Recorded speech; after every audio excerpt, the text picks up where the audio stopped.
আরজিকর ধর্ষণ খুনে প্রাক্তন অধ্যক্ষ সন্দীপ ঘোষ এবং টালা থানার প্রাক্তন ওসি অভিজিৎ মণ্ডলের জামিন। বারবার গ্রেপ্তারি, বারবার জামিন। বিভিন্ন মামলায় সিবিআইয়ের লাগাতার ব্যর্থতা নিয়ে এবার প্রশ্ন উঠছে। আরজিকরে চিকিৎসককে ধর্ষণ এবং খুনের মামলায় টালা থানার প্রাক্তন ওসি অভিজিৎ মণ্ডল এবং আরজিকরের প্রাক্তন অধ্যক্ষ সন্দীপ ঘোষের জামিন। গ্রেপ্তারের 90 দিন পরেও চার্জশিট জমা দিতে পারেনি কেন্দ্রীয় তদন্তকারী সংস্থা সিবিআই। 2000 টাকার ব্যক্তিগত বন্ডে জামিন মঞ্জুর করল শিয়ালদা আদালত। তবে এখনই আরজিকরের প্রাক্তন অধ্যক্ষ সন্দীপ ঘোষের জেল মুক্তি হচ্ছে না। 9 ডিসেম্বর আদালতে সন্দীপ ঘোষের আইনজীবী দাবি করেছিলেন, গ্রেপ্তারের পর 86 দিন কেটে গেলেও সিবিআই তাঁর মক্কেলের বিরুদ্ধে কোনো শক্তপোক্ত প্রমাণ পেশ করতে পারেনি, সেই কারণে তাঁকে জামিন দেওয়া হোক।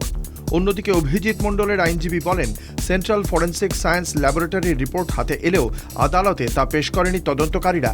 যদিও সিবিআই সমস্ত অভিযোগ খারিজ করে আদালতকে জানায়, তদন্তের স্বার্থে 900 ঘন্টার ভিডিও পরীক্ষা করে দেখা হচ্ছে।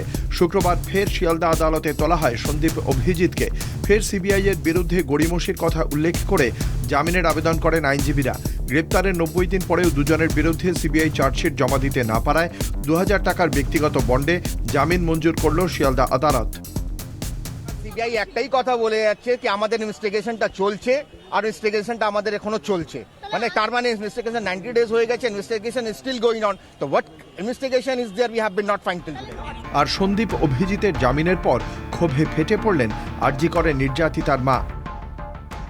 আমার কি বলার আছে, আমি তো সিবিআই নই, তাহলে আমি গিয়ে করে দিতাম কাজটা। আচ্ছা, সিবিআই কাজটা করেনি তাই ওদের জামিন হয়ে গেছে। এই যে ব্যর্থতা সিবিআই, এই ব্যর্থতার দায় সিবিআই কে নিতে হবে।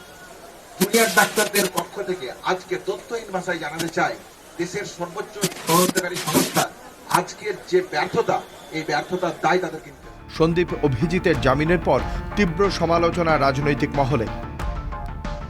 কোন প্রেমের কথা বলি তো আমি, দেখবেন সর্বত্রই মোটা ভাই, দিদি ভাই, মোদি ভাই, তারা কিভাবে যে সমস্ত তদন্তগুলোকে অবহেলা করছেন, তদন্ত করার ক্ষেত্রে যথেষ্ট নিষ্ঠার সঙ্গে করছেন না বা করতে দেয়া হচ্ছে না রাজনৈতিক স্তরে, সেটা আমরা শুরু।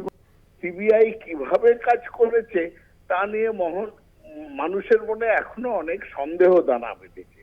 সেই সিবিআই কেস করেছিল এই দুজনের বিরুদ্ধে এবং আজকে তারা জামিন পেয়েছে। পরবর্তী ক্ষেত্রে আমরা অপেক্ষা করে থাকব অভিযোগটা কি এবং সেই অভিযোগ কোর্টে প্রতিষ্ঠিত হয় কি হয় না। প্রসঙ্গত, আরজিকর হাসপাতালে আর্থিক দুর্নীতিকাণ্ডের তদন্তে নেমে সন্দীপকে গ্রেপ্তার করেছিল সিবিআই। পরবর্তীতে 15ই সেপ্টেম্বর পড়ুয়া চিকিৎসকের ধর্ষণ খুনের মামলায় প্রমাণ লোপাটের অভিযোগে তাকে গ্রেপ্তার করে সিবিআই। সন্দীপের সঙ্গে তথ্য প্রমাণ লোপাটের অভিযোগে গ্রেপ্তার করা হয়েছিল টালা থানার প্রাক্তন ওসি অভিজিৎ মণ্ডলকেও। একাধিক ঘটনায় বারবার প্রশ্নের মুখে সিবিআই এর ভূমিকা। বৃহত্তর ষড়যন্ত্র বা তথ্য প্রমাণ লোপাটের মতো গুরুতর অভিযোগে গ্রেপ্তারি চলছে, কিন্তু হেফাজতে নেওয়ার পর অভিযোগ প্রমাণে লাগাতার ব্যর্থ কেন্দ্রীয় তদন্তকারী সংস্থা। দীর্ঘদিন জেলে রাখার পর জামিন দিতে হচ্ছে অভিযুক্তদের। এই হয়রানির দায় কি আদৌ নেবে সিবিআই? প্রশ্ন সংশ্লিষ্ট মহলের। কলকাতা টিভি।